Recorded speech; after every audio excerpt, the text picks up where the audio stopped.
Hello, everyone. Welcome to another episode of Converse with Clover. I am your host, Clover Perez. Tonight on Converse with Clover, I am so happy to introduce a phenomenal guest, a true embodiment of resilient ambition and heart. She's not only just an entrepreneur, she's a mom-preneur, right? That's how you pronounce it. Oh my God, who has mastered the art of balancing life, motherhood, and the demand of building a business empire. She has also journeyed through the globe, spreading inspiration and strategies to success, which I love. She's a cancer conqueror. Congratulations. Thank Wow. you. She has showcased a spirit that inspires us all. Her genius lies in her unique ability to unearth financial opportunities, transforming them into communities, and not only foster a personal and professional growth, but also weave a tighter fabric of support and empowerment within the communities. What I love about her, she is a boss chick. I had the opportunity of meeting her a year ago, right? Right. As a matter of fact, is it a year ago? Or is It's it about to be a about year. a year, right, at a polo event in the Hamptons. So let's welcome our guest, Miss, our boss lady, Lillie Ennis. Welcome to Converse with Clover. Look at those nails. I'm I'm so excited to be here with you. Once, you said, listen, let's do this. I'm like, I'm all in. I didn't even ask any questions. I'm like, sure, anything for sure, Well, girl, right? listen, of all the people that I want to talk to, I want to talk to women that are, spreading love, doing great things. You embody so much wisdom. And not only that, you want to see women win. And so those are women that we need to associate ourselves with, one that want to see other women win, right? Because we know as Yeah. women, we sometimes can be a little bit catty and selfish, right? So when you see Mm. someone who's out there and encouraging other women, showing them different ways that they can, succeed in life, those are people that you want to hang around with. So I am very happy that you're here, and hopefully, the viewers will garner some of all the gems that you have to throw out tonight. But what really caught me, or if you did, you have a locker room chat, right? On Mhm. Instagram, right? So I watched it and it caught my attention because it was something that you said in February. Let me say, it says, stop dating low-hanging fruits. And I know that it started a whole lot of controversies. So let's Yes. get into that. What was that about? So I was married I met my ex-husband. I was about 17 years old. That was my college sweetheart. Um, and we had two beautiful children. And it's crazy because I ended my marriage back in 2019. So for 2 years, I was straight up single. Like I didn't even date. I didn't want to date anyone. I was just like trying to heal from the situation because my ex-husband, I found out, had two children on me. Okay. Mhm. So that was a very like intense situation. And I had to just build Lily back. And I didn't want to be the bitter baby mom or the bitter ex-wife. I didn't want to be bitter. I wanted to be better. Right, And right. I knew that there were certain things that I still hadn't experienced in love and even in singlehood. So I wanted to rediscover who Lily was. So for 2 years, I took myself out on dates. Like I literally sat and ate at restaurants by myself. On Sundays, it was Buy Lily Flowers Day. And every Sunday, I would buy myself flowers and put them all over the house because my ex-husband wasn't doing those things. Right. And I also started Treat Me Tuesdays, where every Tuesday, that's where I would get either, a pedicure, manicure, massage, facial, something. Like I was just back on this, like loving me. So then after 2 years, that's when I entered my first hot girl summer, right? I'm, Ooh. I'm like, okay, I'm ready to date now. I'm ready to see what this is all about. And I because I have such a public image and because I manage a lot of nightlife, and my son is a DJ, it was like, oh, Lily's outside. And I received a lot of criticism for it. But imagine just meeting your ex-husband at 17 years old. I was fresh out of college. That was my first real relationship. And then it turning into marriage. And now at your late 30s, turning into 40, now you're discovering what dating is like. Right, right. So the grace that everyone had in their young teens and 20s to discover dating, I didn't have. And so now I'm discovering it at my grown woman age, and people, like, the lens is on me. So I'm not gonna lie, because I didn't know what to expect. Like, I have this nightmare story, but it's so true, about my first date outside of my marriage. And I'll never, can I share it? Yeah, absolutely. Okay. Yes. Okay, can I keep it real on this Keep it spot? real, girl. Keep it real. That's what we expect from you. Okay, because Be raw, So, be real, be whatever. I have to ask, because I'm very blunt. So my first date outside of my whole, like, divorce situation, we go to a restaurant. I meet the guy there. Like, I've never even held this man's hand. And we're walking into the restaurant, and it was at, like, a nice Caribbean restaurant, and I end up ordering oxtails. And he's like, oh, I think I want some of that too. So while we're talking, our food comes, and he's like devouring these oxtails. And then he said something very fresh to me. He was like, I can't wait to eat your pussy tonight, like these oxtails. Wow. I said, check, How please. yes. How Check, please. He was like, oh, no, no, disrespectful. no. I'm sorry. I'm sorry. I said, I don't know who you used to, but sir, I didn't even hold your hand. And you over here saying all of this. I was like, no, no, no, I'm good. Check. So that was my first date after leaving my ex-husband. The second date was also a nightmare, and it almost caused me to, like, forget this whole dating thing, right? So the second date, I meet the gentleman at a restaurant again, and he's like, oh, like, he keeps asking certain questions. And I'm trying to get to know him, but he keeps asking the same question over and over again. He's like, oh, so you're Latina? And I'm like, yeah. He's like, so you cook, right? So me, naturally, although I do cook, just to mess with him, I was like, no, I don't.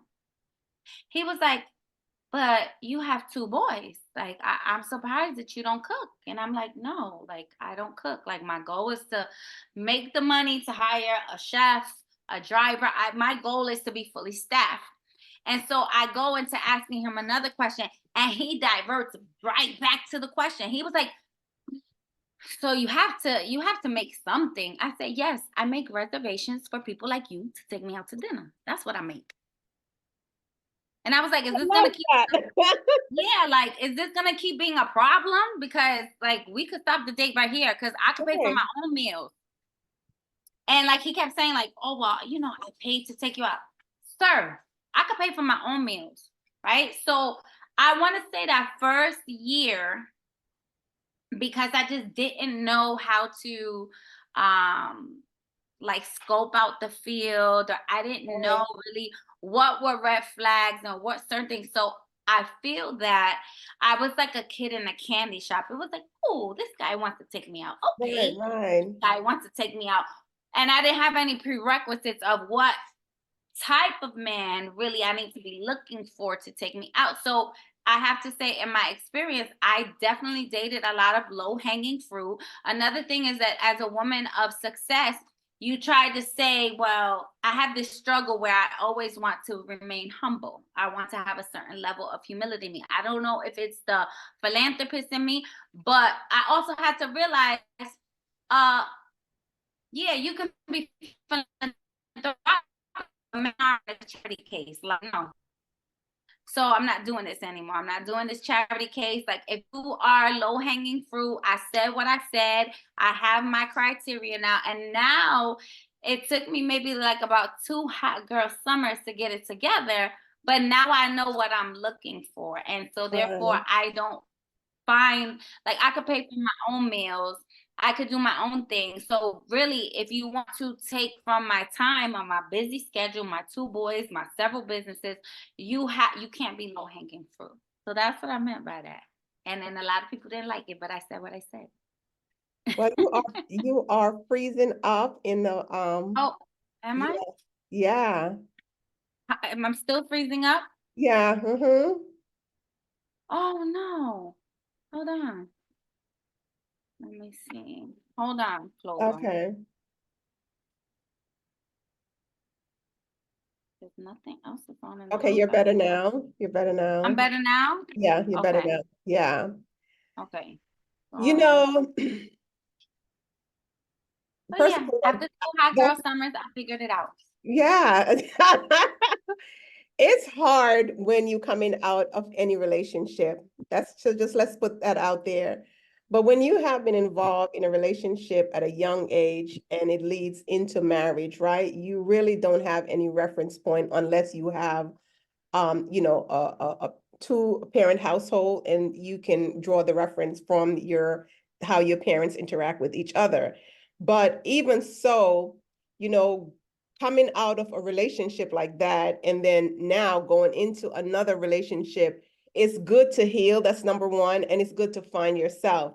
Because had you not taken that time to find yourself, then you would have just expect anything, especially the fact that your ex-husband, had two children outside of the marriage. That can lead to low self-esteem, right? That could lead to anything, just a plethora of different things on you. And so I'm glad that you took that time really and heal.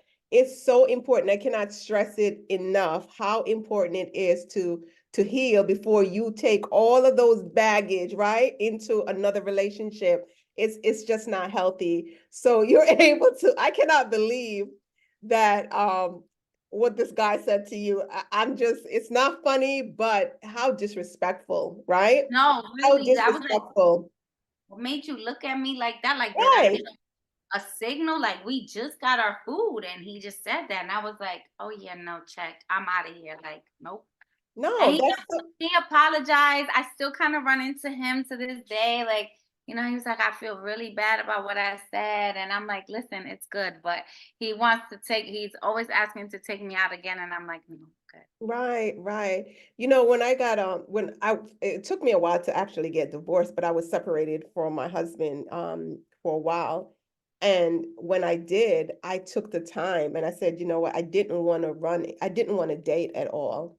And I used to hang out with my friends, but and I have male friends, but it wasn't about dating because I also wanted the time to build as well, because I wanted to come to the table and be equally yoked with that person, not only just spiritually, but financially as well. Because exactly, had you not show this person that you are capable of doing these things for yourself, but it's okay to have a partner, but a respectful partner.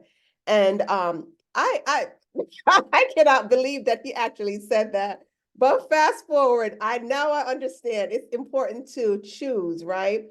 And also know exactly what it is that you want, because a lot of women don't know what it is that they want in life. And so they will just pick up these stragglers, right? It's like Well, some they don't know what they want because they don't even know who they are. right.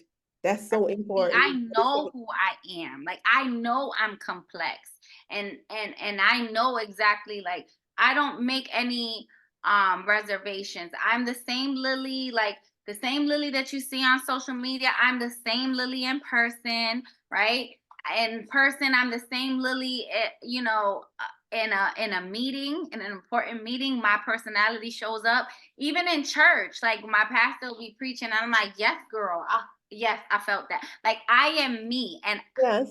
I am myself unapologetically. And I think that there's so many women that are kind of just still in this discovery phase of who they are and what they like. And for me, I'm me. I'm not gonna apologize for it. Like, in the beginning of dating, Mhm. I'm not gonna lie to you. There were a couple of times, even up until recently, where I kept trying to fantasize and glamorize that I can deal with a man that makes less than me, right? And I remember I was on a date, and the gentleman he's so amazing. I want to say that's the best date I've ever been on, even though I wasn't really that much attracted to him. Mhm. And on that date, I'm over here fighting for my own limitations. And I'm telling him, well, I've been so independent. I've made this much money. So I think this time around, like I really want love. I don't care how much a man makes. And he's looking at me like, bullshit. And I'm and I'm like, no, for real, like, because I make my own money. And he's like, you're not gonna respect a man that makes less than you. And I'm like, no, yes, I can. So that's where I'm coming from, where I say, low hanging fruit, because I think people are in denial about the fact that there's levels, right? And you do want to try to find someone that's equally yoked as you. And so at some point, he's driving back home because I drive a Mercedes and he drives a Mercedes. So Okay. it was our first date. And I said to him, oh, is your favorite color green? He said, how did you guess? I said, your ambient lighting in the Mercedes Benz is green. So I said, hey, Mercedes, change the ambient lighting to red because that's my favorite color. Mhm. And he goes, and you think you could date someone that drives a Toyota, right? So like he totally chin checked me on that. And I was cracking up. But we have to be honest with the things that we want, because if we don't, then we end up just being miserable. Or, there's certain men that might be interested in a woman like yourself, right? Mhm. You're gorgeous, you're super intelligent, you have a lot going on for you, you're independent. They might want you, but can they actually handle Clover? Right, So right. now they're trying to date you and trying to pursue you, and they can't keep up with your expectations because what you presented is not really what you were equipped for. Right, right. And you're so right about that because I've been date a few of those, and what I realize is that it now the relationship becomes very competitive because now they're competing, trying to compete with me. And I'm like, are you for real? Are Mm-hmm. you for real? I don't need anyone like that. I first of all, I need a strong man, okay? Strong in And every check me. area, right? I need someone to actually lead me. In all my relationship, it's sad to say, and now I understand what you talk about hanging fruits, right? Men being Mm-hmm. hanging fruits. Because I would say that most of my relationship, I've always the one that's shown up, making sure that everything is okay, the house is okay, the bills are paid and everything like that. And I'm like, there are times there, at one point bills were late, right? I couldn't pay it. And they were looking at me and I'm like, well, what you looking at me for? Yeah, Yeah, what are you looking at me for? where's my Stop help? looking at me. And I realized, I said, you know what? This don't make any sense at all because if you have to look at me, I'm supposed to be looking at you, looking for you, right? Because there is certain position, and as that position, you're supposed to take the lead. You're supposed to take care of me, and we're supposed to balance each other out. But if I'm all the way down here, and you all the way up here, and you can't pull me up, what's going on? It doesn't make sense. And Correct. so, you know, because of that, I said, you know what, I have to be realistic in what it is that I want and also my expectation as well. So I don't put myself out there. I make sure there's a criteria. So I have a list of what it is that I expect from a man. And I tell you, I don't stray away from that list. I am being true to myself. I don't like men that's short. So it doesn't make sense for me to go out there and talk with because I won't be happy. So Yeah. why even play games?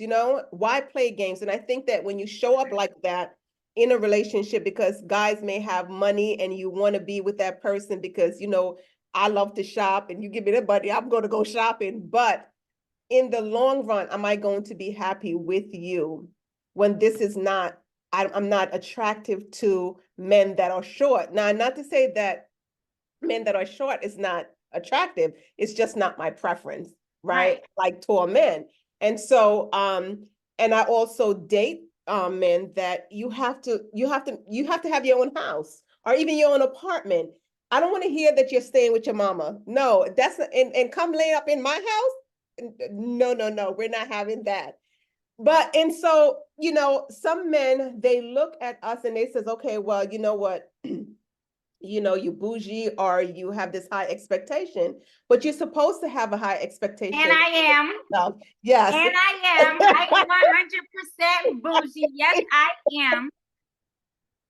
Right, it is, right? Especially if you work hard. You work hard and there's things that oftentimes I know that there's things that you may want to do with your children, right? And you can't do it because you are so busy doing other things to make money to support your lifestyle. So why bring someone in, that cannot support that lifestyle? Okay.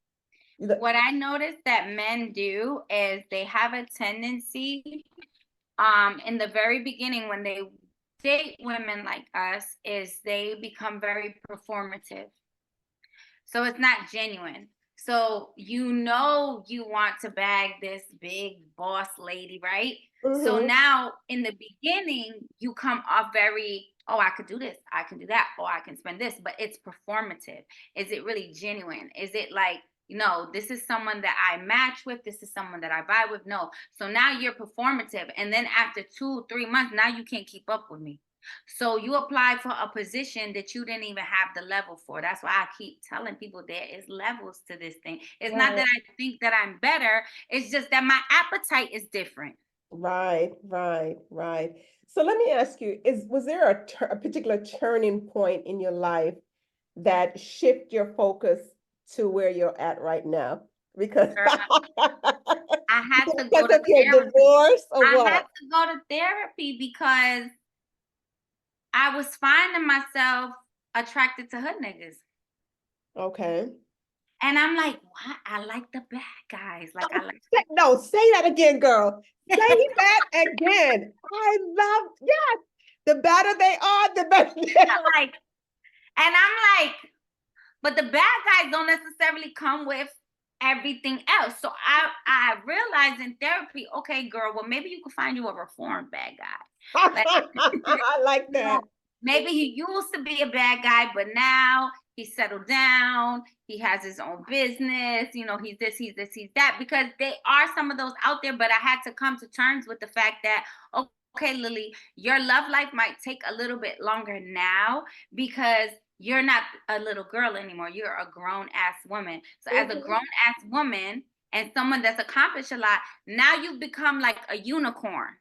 So in order to be equally yoked with someone, guess what? That person has to also be a unicorn. So it's Right. like finding a dime, like a needle in a haystack, and that's okay. Like it's gonna take time. So I don't rush things anymore. But a good portion of me was like, yo, why do I like the bad guys? Like Yes, why girl.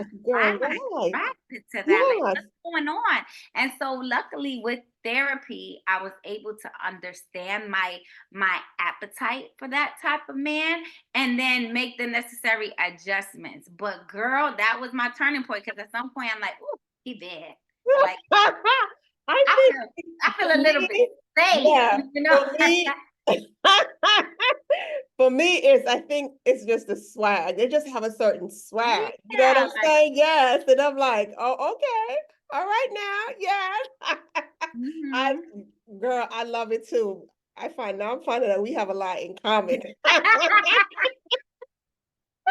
I love it. I love it. I love it. My question, because I see this happen often, and I love where you're at. I love that you are self-confidence, right? You know that you are bad and you don't dim your light for anyone. So I love that. I see a lot of women that start out a relationship and then they totally focus on that relationship and they lose their friends. They don't want to be bothered with their friends. Do you think that there need to be a balance on that between a relationship and your personal space or your personal friendship outside? I think women like that need to be slapped. It's just unrealistic. So I'll give you an example. With my ex-husband, although I was in a relationship with him, I met him in college. That was my college sweetheart. I still had my college girlfriends. I had my sorors. I had this. I had that. I was a part of this group and that group. I kept very busy. Once Mm-hmm. I graduated, I now became a mom. But even as a mom, there were certain things that I did specifically with just my kids. Like I dated every one of my children separately. Like, so there's Oh, things that I would do with both boys, but then there's certain things that I knew, okay, this is more my thing to do with my youngest, and this is mm-hmm. more my thing to do with my oldest. So I believe in cultivating natural and organic, authentic relationships. Okay. Now, as a married woman, there would be times where my alone time with my husband was my alone time with my husband. And there would be date time, and there would be trips that I would go with him. And no, we wouldn't bring the kids because I need that time to be Right, alone. right, to bond, yes. However, there was a lot of times also where, he'd be like, "Oh, what do you mean you got this to do? Listen, I got stuff to do. I got a meeting here. I'm a part of the Young Women's League of Fairfield. I got this, I got this, I got that." And sometimes he would complain a little bit, but guess what? When the relationship ended, I was not, although it hurt me, and yes, it wounded me to the core. I don't wish that type of level of pain on anyone, but I will say it was so much easier for me to bounce back. Why? Because I had a church family. I had Right. girlfriends that I still hung out with. And yes, I honored my husband. I was a good wife to my husband. Let me make that very clear. But I did not lose my identity in my marriage. Like, and they're gonna get pissed off, but I'm gonna say it anyway. Like, I think that couples that share Facebook accounts, y'all are weird to me. Like, what you mean, Veronica and George? Like, I have my Right, own friends. You have right. your own friends. I have my own life. You have your own life. I have my own job or business. You have your own. Like, I feel that there needs to be some level of separation because now your identity is so ingrained in that person. And people are gonna say, "Well, my husband won't cheat." Okay, let's just say that's the truth, Ooh, right? don't say that. Don't say But that. I Yeah. pray that for you, girlfriend. I pray you do have that man that just would never dishonor you. But then also, what happens if, God forbid, that man lose his life? Right? Like, anything can happen at any point. And so now you don't even remember. You don't even have a support system because you pushed everyone away because you were To so push wrapped up in everyone, that. right, right. And so when I left, I did a podcast actually where I said that even when I left my ex-husband, it was so important for me to remember my name. I'm Mm, not Big Lil's daughter. I'm not Raul's daughter. I'm not Bam's mom. I'm not Lando's mom. I'm not Buddha's wife. I'm Lillie. So I think it's super crucial for women to always remember that piece of them, that's their name, instead of just identifying to what your relationship is with someone else. I love that. I love that. That and I can actually attest to that because that happened to me, but it wasn't really it wasn't about a man, right? I shouldn't say about a man because they're a man, but what I did, I totally my identity was built around my children, my two boys, and everything was about them. And so when my oldest died, I could not function. I just didn't know who I was anymore, right? I didn't know who Clover was. I just didn't know. And so, people would say, "Well, what do you like to do?" And I'm like, I had to think about it. I had to, what did Clover do? What did Clover like to do? Because everything was around my kids, surrounding my kids. And so I had to now, you know, grieve, and not only that, grieve that the loss of that old person, right? Because that was so ingrained, that was me, and try to figure out. I love what you said about going on dates with yourself, giving yourself flowers. I didn't give myself flowers, but what I did do was I went on dates, I went on trips by myself, right? I spent time with myself instead of trying to find someone to fill that gap. I filled that gap on my own to find out what it is that I like to do. And it was a growing experience for me. I'm not going to say a learning. It was a growing experience for me because it was difficult and I couldn't even figure out who I was. Someone asked a simple question, like, what do you like to do? And I just didn't know how to answer that question. And so, yeah, we lose our identity in other people, and it shouldn't be like that because we are separate, right? We are separate. And I love when, I'm with my significant other, and then when we do things separate, and then when we come together, we could talk about that, right? We have something that we could share. Like, he doesn't know, I don't know, and we can share that. And we're bonding right there. But when you always want to do things together, like someone says, I need to find his social, I need to know his thing for his passcode to his phone. I need to know his passcodes to social media. Why do you need to do that? I don't need to know that. I don't want nobody in my phone. And it's not that I have anything to hide, right? I just Right. believe that's my thing. And I deserve privacy as much as you deserve privacy. So why do you need to do that? So I love the fact that you said that. That's awesome. So I know that I don't want to build this whole interview on just talking about relationship, because I know that you wear many different hats. And one of the things that Lillie likes to do is find money. So tell me where you find the money from, girl. Girl. So going through the divorce was a crucial point where it was like a pivotal point for me. I was always a hustler. I was always ambitious. There was two parts of my life that really woke up this like the hustler in me. The first one was actually going through breast cancer. Okay. So I just celebrated 17 years cancer free. Awesome, awesome. God, Congratulations. Yeah, thank you. God is good. So my background, believe it or not, is actually in healthcare. So I'm a physical therapist by trade. Oh, nice. So yeah, so I was, running the rehab and wellness center at a local hospital, and that's when I got diagnosed with cancer. And they did this whole layoff. I was part of that layoff under the American Disabilities Act. It's illegal for them to do that, and so I sued them. And unfortunately, I lost the case. And that's Oh, when I realized that it's not really what you know, but rather who you know. you know. My little lawyer money couldn't compete with their big hotshot lawyer money, and so that humbled me. And I said, you know what? As hard as I work for this organization, I could do that for myself. And so I was like, you know what? What are you good at? And that was the launch of the Lillie Ennis group, because I was always good at networking. I was always good at connecting people. So I'm like, what if I start doing like a finder's fee? Like, what if I start brokering, deals? And yeah, Mhm. I have this DJ, I have this baker, I have this, I have that. And it just worked, and it blew up, thankfully. I was like the first Angie's List, right? Okay, nice.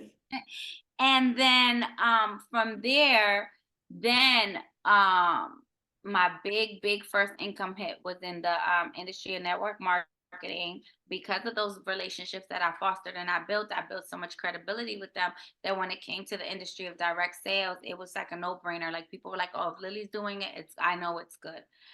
So my name has always been important for me. Now, the second wind of just like hustle mode was when I found out about my ex-husband. Now, that was challenging, because imagine you live in this beautiful home, you have this lifestyle, and you share these income and these Mm, expenses with two. And I remember at the time, Dirk, sorry, can I stick? mhm. Oh, my dog just did something so bad. Landon, tie up Dirk. I hope you can edit this. If not, hey y'all, I'm a real It's person. I'm a real. real It's dog. real. Yes. And so at the time, uh when he did what he did, I was like, okay, I had just purchased, please put him away. I had just purchased a 2019, a 2020 Mercedes-Benz in 2019. It was August 2019. And I said to myself, I'm not letting my car get repoed. Like, I'm not moving out of, I live in a very good community. I was like, Mhm. I'm not switching school systems for my children. Like, I need to figure out how I can make this income work now that it's just gonna be me. Because Right, right. that man was, I never like to talk negatively about him, but that man was giving me grief. Mm, And it was almost like, you're my property, you ain't leaving, you ain't going nowhere, and I ain't gonna make this easy for you. So anywho, mhm. I already knew that the financial support from him was not going to be there. And that's when it's crazy, because I was thinking of ways, okay, how do I add an extra stream of income? Because for me, it's always about being a good money manager. And then how do you flip that money into like the next thing? I believe in Right, multiple right. streams. I feel like if you have all your eggs in one basket, that's risky. Girl, then COVID happened. So imagine being a speaker, being on a book tour, all these things going for you, and then COVID happens in the Mhm. middle of you filing for divorce. And I'm just like, okay, no more book tour. That's canceled. What am I going to do for money? Okay, no more speaking engagements. We can't connect in the world. What am Right, right. I for money? And I realized when my back is against the wall, that's when a different Lily come out. I'm going to perform. I'm going to shine. That's just who I No am. matter what. That's No right. matter. And so I applied for the PPP loan. And during that time, I got the PPP money and I kept praying, God, like, okay, I need to do something with this. Like, what am I going to do with this? And at first, I had applied for the PPP loan because I said, okay, how do I navigate my coaching system and make everything virtual? Maybe I need to buy some microphones, some lighting, some whatever, create a studio because everybody's going digital now. But then I prayed on it a little bit more and I saw an ad on Instagram for a trucking course. And I said, Mm. this trucking course. So just I remember it was the night before I had purchased a trucking course. The next morning I was actually shopping because my oldest son at the time was turning 16, and I said I got to get him a car. I'll never forget. One of my closest friends, my best friend Marlon, called me the next morning and he said, Lillie, you know anyone trying to buy a truck? And I said, me, Bam needs a car. And yeah, I wanted a car for him, but yeah, maybe a truck so he could put his DJ equipment in there. And he goes, no, not that kind of truck. A truck, like an 18-wheeler. Mhm. Me. Yeah, me. So he goes, what? And I was like, me, why? He goes, there's an auction today at 2 o'clock. I just got access to this municipal auction. And he was like, are you serious? Like, these trucks cost money. And I was like, yeah, I got it. Mind you, he said, you just told me last week that you were trying to cut down on money because now you don't have this and you don't have that. Mhm. I said, Marlon, we're doing the auction. I'm gonna buy a truck today. He goes, okay, Uh-huh. you buy a truck. So then after I send the wire to go purchase a truck because I purchased it in the auction, I'm like, oh shit, I guess I really got to do this course now. So I took the course. I figured it out. 3 trucks on the road later. And now I'm in a point where for 2024, I said, okay, I hate trucking. It's great money. I'm gonna keep my paperwork. I'm gonna lease my authority, but I literally sold my trucks, and now I have entered the world of government contracts. In addition to everything else that I have going on, so still have my book. I still do my speaking engagements. I still have the Lillie Ennis group, the networking Yes, format, and yes. also my business coaching, life coaching, and my inner circle, which is my group mentorship program. In addition to that, 2 years ago, I started a credit and lending company. And then I've just recently transitioned out of trucking, and now I've gotten into government contracts, and I'm like crushing my first government contract ever. So Oh my God. I know how to find money. I I know did. I know how to hustle, and I'm an avid learner. I don't dwell on things too much. I feel like, okay, I'll figure it out. Like, I'll learn, and if it works, it works, and if it doesn't, okay. In life, you have to be able to pivot, and I think that's why America has ruined so many youthful people, because they kind of tell you you got to go to school, you got to get good grades, you got to go to college, you got to know what you want to do for the rest of your life at 18 years old. Pick your major, do this. You might not want to do that 10 years down the line, Yes, and that's right, okay. right. Yes, So in life, I'd rather teach my children, it's about having options. Yeah, and you want to pivot and find things that you're passionate about. And if right. those passions further down the line change, that's okay too. Oh, yeah, right, right. That is awesome. Oh my God, I am so proud of you. Thank That you. is awesome. See, I didn't know all of this. But I, girl, I yes. figured it out, and here I am still in my home. And now I just have a 2024 Mercedes as opposed to the 2020 that I had before. And yeah, life is good. Life is good. So let me ask you a question now. We're gonna go back. We're gonna take it back. Uh-huh. What does your ex-husband say now? I don't know because he's blocked. I don't know. I don't know. I don't have to worry about him. I don't need anything from him. It's just like my children are old enough that they can have their relationship with their dad. Yeah, Other than that, but no now contact. he sees you and you're growing and you're shining. Oh my God. And I Yep. think that, I think you pivot so quickly because you wasn't bitter, put it that way, right? Because oftentimes when we're in a relationship and, the husband step out of the relationship, as women, we feel, it makes us feel insecure, and then we start, spiraling to depression and, all these different kind of things.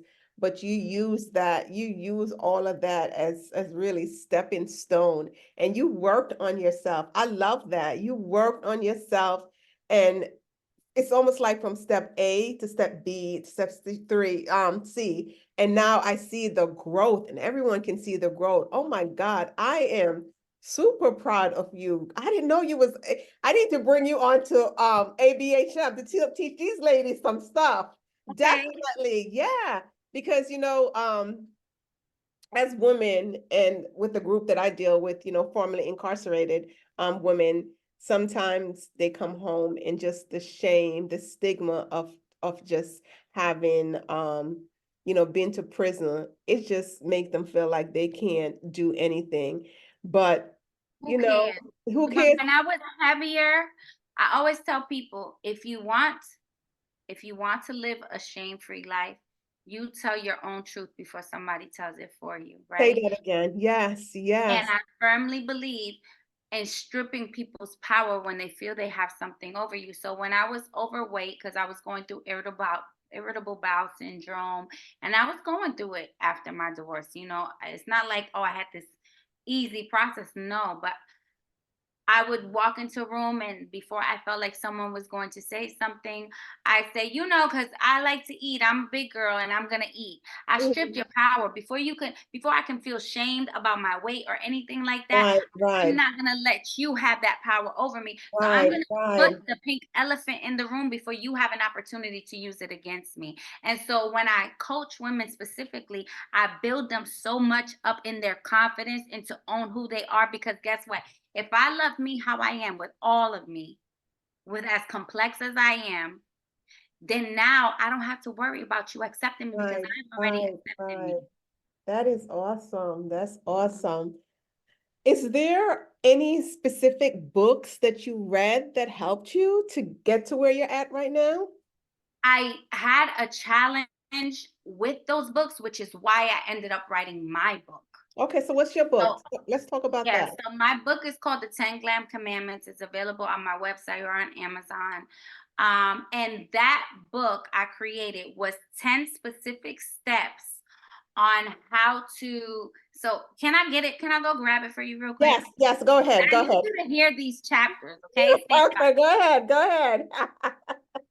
She is amazing. This is something else.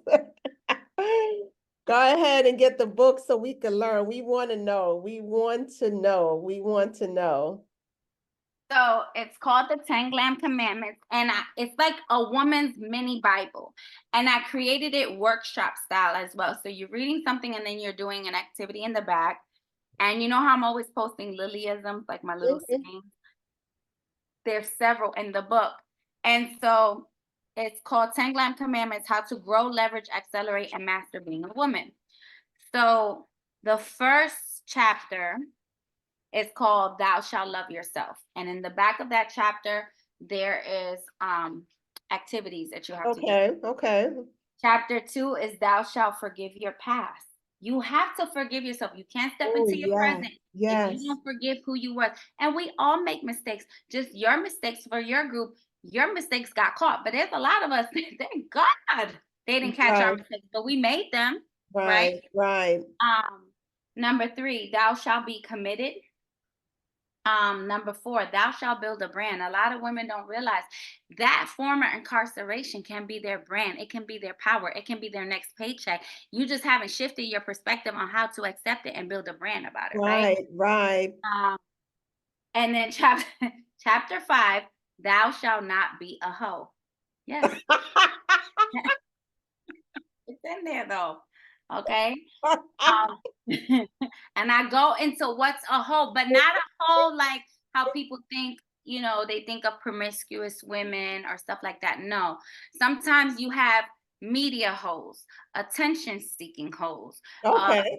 women who are like, when people pass away, oh my God, I just spoke to him yesterday. Girl, you ain't speak to him in 5 years. 5 years, right. So you Stop a clout, lying. you Yes, a stop clout lying. chasing hoe. You a Yeah. cloud chasing hoe, right? So there's different type of different type of hoes, and it's all in there. Okay. Oh my God.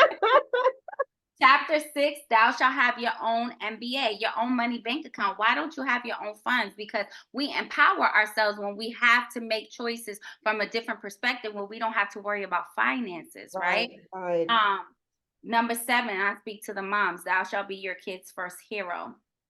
I love Number that. 8, I love very that. important. Thou shalt embrace your seasons. We cannot embrace the yin without the yang. We can't Right, appreciate sunshine without rain. Even when there's too much sunshine, God will send the rain. You need right, rain. There's no peaks without valleys. It's just what it is, and you have to embrace every single right. season, Every right? season. Right. Number 9, thou shalt awaken the beast in you. You see, society forgets that it's the lioness that hunts. Mm-hmm. It's the queen Right. bee that commands that. Say that. Okay. Yes. So if we just as women kind of tap into our innate sense, our animalistic sense, we start shifting how we behave and how we Mm-hmm. carry ourselves on a Right. day to day. And then lastly, thou shalt celebrate other women, because without celebrating other Oh, women, say that again. Yes, absolutely. Absolutely. Lily can't be great without a Clover. Right, Clover right, can't be great without a Lily or somebody else. right. We keep missing the mark that we need each other. So I'm big on collaboration over competition any day. Any day, right. I love that. And at the opening of this interview, I said that what I love about you is that you want to see other women win, right? You're not that type of person. You're not catty. It's not only about you. And it's about empowering each other, because we as women, we go through so many different things, right? And we kind of keep it to ourselves. We don't want to put it out there. But if we form a community, right, of just coming together and just networking, just bonding, just having good conversation, and let's not forget good food and good wine or good liquor, whatever, because I love my cocktails. Yes, girl. Right. So, and if we do that, how much stronger will we be? It's like we can take on the whole world, but we don't do that with each other. We kind of want to see each other down, and we always want to be the one on top. I never get that. I just never get it. I love the relationship that I have with my girlfriends, because we want to see each other win. If there's something that's going on and they hear, they say, well, this may be a good fit for Clover, they're going to tell me. If I see something that's going on, I think it's a good fit, and I even draw them into circles or things that they don't even know that they would enjoy. But once they get there and they start opening up and start talking, they're like, oh, wow, I didn't even know anything. Because guess what? At the end of the day, I want them to win. I want to win as well. And so if we come together and collaborate and just partner together, oh my God, we be so fierce, extremely fierce. Absolutely. I love that you said that, because as a boss, I've become a boss because I learned how to serve first. Right. And I just sent are you familiar? I told you about Lucinda Cross, right? Yes, I know her. I'm on her, as a matter of fact, on her panel For in, June 2nd. yes. Look, so number 1, I will be there, right? Okay. I sent her a text message just this morning, and I said, "Hey sis, happy just checking up on you and seeing what help do you need leading up to June 2nd." I'm a boss. I throw my own big conferences, but I'm always like, how can I add value? How can I serve? Right. How can I help? There you go. There you go. And that's what we do. Yes, I love her. I love her. Yes. I'm never above. It's not so much just supporting other women and collaborating with them, but it's also saying, although I'm a CEO, Mm-hmm. I'm this big boss. But today I'm gonna be the janitor. Today I'm gonna mop floors for my sis. Today I'm gonna set up tables. Today I'm gonna do Right. what I need to do, because I need to make sure that she is the star. You have to be willing sometimes to say, you know what? I'm putting all of these titles, all of these letters behind my last name, all these degrees and everything. And how can I serve Clover today? And how to How be can I serve humble. the Lucinda? Right. How can I Right. help? Let me Right, jump in and help you, sis. Because a right. lot of times we don't realize how much work it takes. We make it look good to the public, but we know what that's like That's behind the right. scenes. Absolutely. Trying to look Absolutely. good, trying to get these sponsorships, trying to get these TV deals. Come on, right? Right, right, right. I always tell people the biggest accomplishment that you can accomplish in life is to be a servant. Look at Jesus. Jesus was a Come servant on. all the way. Come on. Okay, So that is the biggest gift that you can give someone, right? Is to be a servant. And so when you are in that role, right? Never question why you're in that role. Just be grateful that you're chosen for that role because there's a big blessing that's attached to it, right? Others won't be able to see it, but you know what? I believe that God chooses certain people to be servant, and those are people that are humble, right? That are humble. It doesn't matter how high they are in life, how many accolades that they still can be humble and they still can serve others. And that's just a beautiful thing. So, oh my God, this is awesome. I'm looking forward to seeing you in June. And oh my God, so we're about to close. Any final words that you want to give to the viewers, what they need to do to get to where, and also about your programs, how they can get in contact with you. I will put it in a link, but still give those informations. yes, so okay, so my website is www.thelilleennisgroup.com. And my social media handles, whether it's LinkedIn, Facebook, it's Lillie Ennis. Lillie is spelled Lillie, and Ennis is spelled Ennis. And then on Instagram, you can find me at First Lady Lillie. And Yes, First that's Lady. yes, that's how you can stay connected with me. And I was about to say, any last message I would say, this is for because you might have some male viewers watching as well. For anyone, one of the biggest lessons I learned in life is, and the reason why I'm so confident and authentic is I learned to stop living beneath my privilege. You see, I'm Ooh, a showcase of God's glory. I am I'm a reflection of his image, right? And my God ain't broke. My God isn't dumb. that's My God right. is up there. So if I am his child and I'm supposed to be a showcase of his glory, then I'm going to show out and step out every time. That's it. Stop living beneath your privilege. You already have it. Access is already granted. It's just Granted, I us. love that. Yeah, it's us Ooh. that trick ourselves into thinking that we're not Right, there. right, right. Oh my God. Yes. I love that. And we're gonna close it off with royal priesthood, right? A chosen nation. Yes, this is awesome. Thank you so much. Thank you for This having was me so much. great. You're welcome. And just keep shining. Keep shining. I just love all that you are doing, and God is blessing you. And thank you for being authentic. We love that. I love that. So thank you. Take care and God bless Bye. you. Bye-bye. Bye-bye.